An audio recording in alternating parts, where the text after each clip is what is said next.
अस्सलामुअलैकुम नाज़रीन, उर्दू पॉइंट के लाइव स्टूडियो से आप देख रहे हैं प्रोग्राम स्पोर्ट्स राउंड अप और मुझे कहते हैं नादिया नज़ीर। जी नाज़रीन, बारिश से मुतासरा तीसरा वनडे जनूबी अफ्रीका के नाम पाकिस्तान को 13 रन से शिकस्त। पाकिस्तान और जनूबी अफ्रीका के दरमियान जारी एक रोज़ा सीरीज़ का तीसरा वनडे मैच बारिश के सबब मुकम्मल ना हो सका, जबकि मेज़बान टीम ने मैच 13 रन से जीत कर सीरीज़ में 1-2 की बढ़तरी हासिल कर ली। सेंचुरियन में खेले जा रहे सीरीज़ के तीसरे वनडे मैच में पाकिस्तान ने टॉस जीतकर पहले बैटिंग का फैसला किया तो फ़खर जमान एक मरतबा नाकामी से 2-4 हुए और सिर्फ 2 रन बनाने के बाद पवेलियन लौट गए। पहली विकेट जल्द गिरने के बाद इमाम उल हक और बाबर आजम की जोड़ी ने जिम्मेदाराना बैटिंग का मुजाहरा किया और दूसरी विकेट के लिए 123 रन की शराकत कायम की। टीम के बड़े स्कोर की राह हमवार की। बाबर आजम 69 रन बनाने के बाद जैलस्टन की विकेट बने। इमाम उल हक ने उम्दा बैटिंग का सिलसिला जारी रखा और मोहम्मद हफीज़ के साथ मिलकर टीम की डबल सेंचुरी मुकम्मल कराई, जबकि हफीज़ ने भी जारहाना बैटिंग करते हुए निस्फ सेंचुरी मुकम्मल की। दोनों खिलाड़ियों ने तीसरी विकेट के लिए 86 रन जोड़े, जिसके बाद हफीज़ 45 गेंदों पर 1 छक्के और 6 चौकों से मुज़य्यन 52 रन की इनिंग्स खेलकर रुखसत हुए। इमाम उल हक ने उम्दा फॉर्म बरकरार रखते हुए वनडे क्रिकेट में अपनी 5वीं सेंचुरी मुकम्मल की और 101 रन की इनिंग्स के बाद तबरेज़ शमसी की गेंद पर कैच आउट हुए। इख्तितामी ओवर्स में अमाद वसीम और शुएब मलिक ने जारहाना खेल पेश किया, जिसकी बदौलत पाकिस्तानी टीम 300 रन का हिंसा अबूर करने में कामयाब रही। शुएब मलिक ने 31 रन बनाए, जबकि अमाद वसीम ने नाकाबिले शिकस्त 43 रन की इनिंग्स के लिए 23 गेंदों का सामना किया। पाकिस्तान की टीम ने मुकर्ररा ओवर्स में 6 विकेटों के नुकसान पर 317 रन बनाकर जनूबी अफ्रीका को मैच में फतह के लिए 318 रन का हदफ दिया। जनूबी अफ्रीका की जानिब से जैलस्टन और केगेसो रबादा 2-2 विकेटें लेकर कामयाब बाउलर साबित हुए। जनूबी अफ्रीका ने हदफ का ताक़ुब शुरू किया तो ओपनर हाशिम आमला और डिकॉक ने अपनी टीम को 53 रन का आगाज़ फराहम किया, लेकिन इसी स्कोर पर आमला 25 रन बनाने के बाद बाबर आजम को कैच दे बैठे। डिकॉक ने 39 रन की इनिंग्स खेली और अच्छे फॉर्म में नजर आए, लेकिन विकेटों के दरमियान गलत फहमी के नतीजे में शादाब खान की बराह रास्त थ्रू ने उनकी 39 रन की इनिंग्स का खात्मा कर दिया। इस मौके पर मैच में बारिश ने मुदाखलत कर दी और मैच तकरीबन 45 मिनट तक रुका रहा। बारिश रुकने के बाद मैच दोबारा शुरू हुआ तो जनूबी अफ्रीकी कप्तान फाफ डु प्लेसी और रेजा हेंड्रिक्स ने जिम्मेदाराना बैटिंग करते हुए तीसरी विकेट के लिए 108 रन जोड़कर पाकिस्तान की मुश्किलात में इजाफा करते हुए अपनी टीम की पोजीशन को मुस्तहकम कर दिया। लेकिन इस मरहले पर एक मरतबा फिर बारिश ने मैच में मुदाखलत कर दी और खिलाड़ियों को पवेलियन वापस लौटना पड़ा। जनूबी अफ्रीका इस वक्त 2 विकेटों पर 187 रन बना लिए थे। कप्तान ने 40 और रेजा हेंड्रिक्स ने 83 रन पर खेल रहे थे, ताहम दोबारा खेल मुमकिन ना हो सका और मैच के नतीजे का ऐलान कर दिया गया। जिकवर्थ लुइस कानून के तहत जनूबी अफ्रीका की टीम बेहतरीन रन रेट के 22 पाकिस्तान पर 8 रन की बढ़तरी हासिल किए हुए थी और इसी सबब मैच में 13 रन से अपने नाम कर लिया। हेंड्रिक्स को मैच का बेहतरीन खिलाड़ी करार दिया गया। इससे कबल जनूबी अफ्रीका ने मैच के लिए लेफ्ट आर्म स्पिनर हेंड्रिक्स को जैबी उगराने का ऐलान किया था, जबकि फास्ट बॉलर जैलस्टन और डिकॉक टीम में वापसी हुई थी। पाकिस्तान की टीम में मोहम्मद आमिर और अमाद वसीम की वापसी हुई है। याद रहे कि जनूबी अफ्रीका ने 3 टेस्ट मैचों की सीरीज में क्लीन स्वीप करते हुए सीरीज 0-3 से अपने नाम की थी, जबकि वनडे सीरीज में जनूबी अफ्रीका को 1-2 की बढ़तरी हासिल हो गई है। और नाजरीन, दूसरी जानिब इमाम उल हक ने सेंचुरी मुकम्मल करते ही नाकदीन को अब चुप हो जाओ का इशारा कर दिया। ड्रॉप कैच से मौका पाने के बाद सेंचुरी मुकम्मल करने वाले इमाम उल हक ने इस कामयाबी का मुनफरिद अंदाज में जश्न मनाया। उन्होंने उंगली से नाकदीन को चुप कराने का इशारा किया। भतीजे की कामयाबी पर स्टेडियम में मौजूद चीफ सेलेक्टर इमाम उल हक भी खुशी से शर्मसार नजर आए और तालियां बजाते रहे। इमाम उल हक ने वनडे क्रिकेट में तेज तरीन 1000 रन मुकम्मल करने वालों की फहरिस्त में दूसरे नंबर पर जगह बना ली। फ़खर जमान ने 18 इनिंग्स में ये संगे मील अबूर किया, जबकि इमाम उल हक की ये 19वीं इनिंग्स थी। Babar Azam Richard de Kock 21 innings में 1000 रन मुकम्मल करने में कामयाब हुए थे। वक्फे के दौरान इंटरव्यू में इमाम उल हक ने कहा कि मेरी सिलेक्शन के बारे में बातें हुई कि चीफ सेलेक्टर का भतीजा हूँ। मैं पूरे साल तनकीद करने वाले मीडिया और लोगों का शुक्रिया अदा करता हूँ, ये सब उन्हीं की वजह से मुमकिन हुआ। इमाम उल हक ने कहा कि मुझे कोचेस की जानिब से भरपूर हौसला अफजाई मिली। अपने ख़ानदान का भी शुक्रिया अदा करता हूँ। यह एक स्पेशल सेंचुरी थी। तेज़ तरीन 1000 रन मुकम्मल करने वालों की फहरिस्त में जगह बनाने को मैं एक एजाज़ समझता हूँ। और जनूबी अफ्रीका के खिलाफ तीसरे वनडे में इमाम उल हक का सेंचुरी बनाने के बाद अब चुप हो जाओ का अंदाज सोशल मीडिया पर काफ़ी मकबूल हो गया। वे हैशटैग इमामुल हक पर उनके वनडे क्रिकेट में कम तरीन मैचेस में 1000 रन के एजाज पर बात बहुत कम, जबकि उनके अंदाज को ज़्यादा डिस्कस किया जा रहा है। इमाम के हामियों के साथ मुखालिफिन भी बढ़ चढ़कर इस मुहिम में शरीक हैं।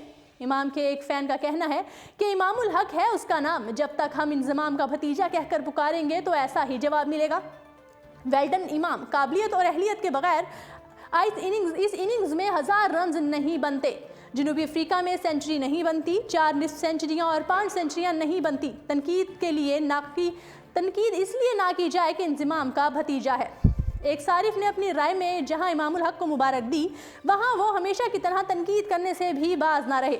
मौसूफ लिखते हैं कि वनडे क्रिकेट में 5वीं सेंचुरी बनाने पर इमामुल हक का जवाब, मुझ पर तनकीद करने वाले मीडिया वाले अब खामोश हो जाओ। इंज़मामुल हक के भतीजे के लिए सिर्फ इतना ही जवाब है। सिफारिश की जगह काबिलियत और अहलियत पर कौमी टीम में आते तो आज ये तस्वीर ना खिंचवाना पड़ती। खैर, सेंचुरी पर मुबारकबाद। 116 गेंदों पर 101 रन बनाने वाले इमामुल हक के बारे में इस तरह की राय भी सामने आ रही है कि वो अपने लिए खेले, टीम के लिए खेलते तो कम बॉल्स पर ज़्यादा रन बनाते। एक साहब की राय है कि इमाम ने सेंचुरी तो ज़रूर बना ली, लेकिन उसके बाद जल्द विकेट गंवाई और विकेट पर क़याम करते तो ज़्यादा बेहतर था। एक मदाह के मुताबिक, भाई शुक्रिया सेंचुरी का, वो जो पर्ची कहते थे अब खुद पर्ची हो गए हैं।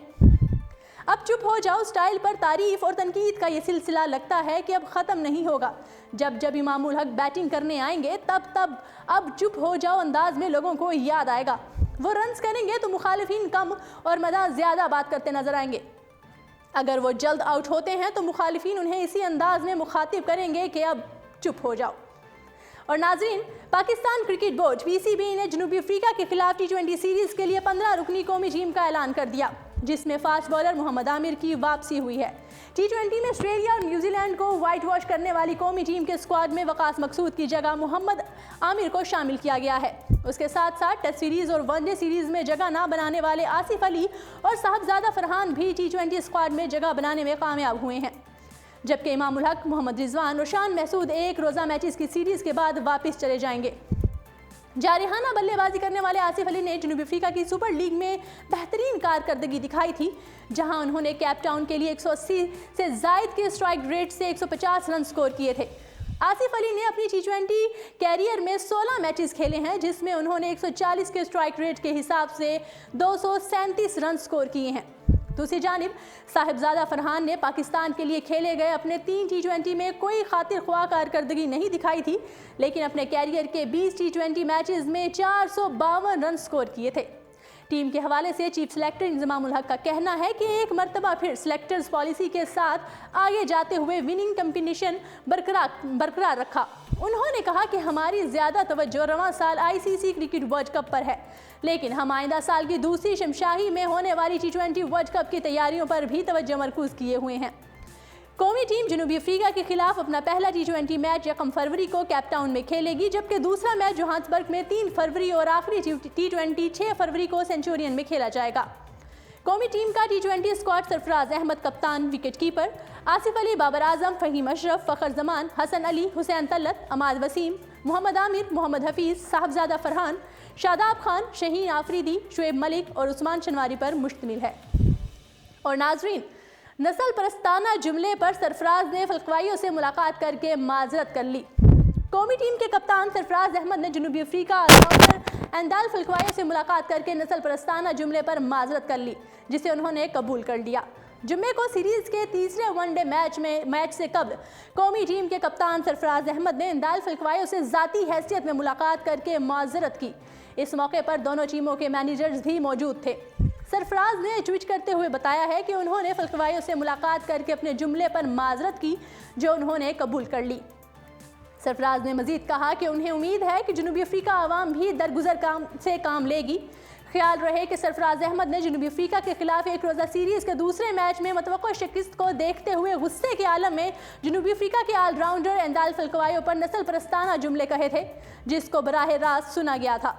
कौमी टीम के कप्तान की ये वीडियो मैच के फ़ौरन बाद सोशल मीडिया पर वायरल हो गई थी और उन्हें पाकिस्तानी शायकीन के साथ साथ साबिक क्रिकेटर्स ने भी तनकीद का निशाना बनाते हुए मुआफ़ी मांगने का मुतालबा किया था। बादशाह सरफराज अहमद ने अपने अल्फाज पर माजरत करते हुए कहा कि उनका मकसद किसी को निशाना बनाना नहीं था। जबकि पीसीबी ने भी टीम के कप्तान की जानिब से नस्ल परस्ताना जुमले कसने पर अफसोस का इजहार किया था। गुज़श्ता रोज़ जनूबी अफ्रीकी टीम के कप्तान फाफ डू प्लेसी ने भी कौमी टीम के कप्तान की मुआवजत कबूल करते हुए कहा था कि उनकी टीम ने नस्ल परस्ताना जुमले कसने वाले सरफराज अहमद को मुआफ़ कर दिया है। आईसीसी मैच रेफरी ने मामले की रिपोर्ट खेल की आलमी गवर्निंग बॉडी को भेज दी है और इस सिलसिले में जल्द फैसला करेगी। और नाजरीन, वेस्ट इंडीज़ से सीरीज़ में पाकिस्तान की क़यादत बिस्मा मारूफ करेंगी। वेस्ट इंडीज़ से कराची में 2020 और दुबई में शेड्यूल वनडे सीरीज़ के लिए पाकिस्तानी स्क्वाड का ऐलान कर दिया गया है। वेस्ट इंडीज़ के लिए के खिलाफ सीरीज़ में बिस्मा मारूफ क़यादत के फ़राइज़ अंजाम देंगी। विमेंस T20 टीम की दीगर खिलाड़ियों में ऐमन अनवर, आलिया रियाज, अनम अमीन, Diana bag, Iram Javed, Javeria Khan, नशरा Sindhu, Natalia Parvez, Nida डार, सना मीर, सिद्रा अमीन शामिल हैं।